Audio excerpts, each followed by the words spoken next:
প্রতিদিনের মতন আজও আমরা সকাল সকাল উঠেছি। ঘুম থেকে উঠেই দেখি দিদি ঝাড় দেওয়া স্টার্ট করে দিয়েছে।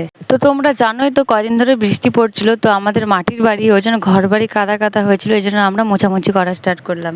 তোমরা তো দেখতেই পাচ্ছ ছোট ঘর দুয়ারগুলো মোছামুছি করছে। ওর ঘর মোছা হয়ে গেলে আমরা দুজনে দাঁত মেজে ফ্রেশ হয়ে নিলাম। আর তোমাদেরকে তো আগের ভিডিওতেই বলেছিলাম যে আমাদের বাড়ির সামনেই ফুল গাছ, তাই ফ্রেশ হয়ে যাওয়ার পরে সেখানে চলে গেছিলাম। আমরা দুই যা মিলে একটু খুনসুটি করছিলাম, ফুলগুলো কানে গুঁজে একটু ছবি তুলছিলাম আর কি। তো দিদির তো ফুল তোলা হয়ে গেল, তো আমরা এখন চলে গেছি জল নিতে।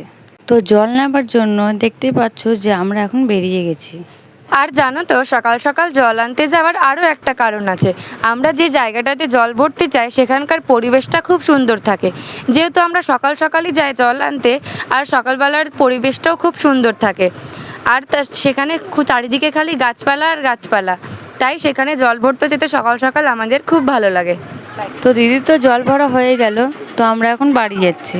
তোমাদের যদি আমাদের ভিডিওগুলো দেখতে ভালো লেগে থাকে তাহলে একটা লাইক করে দিয়ে সাবস্ক্রাইব করে দিও।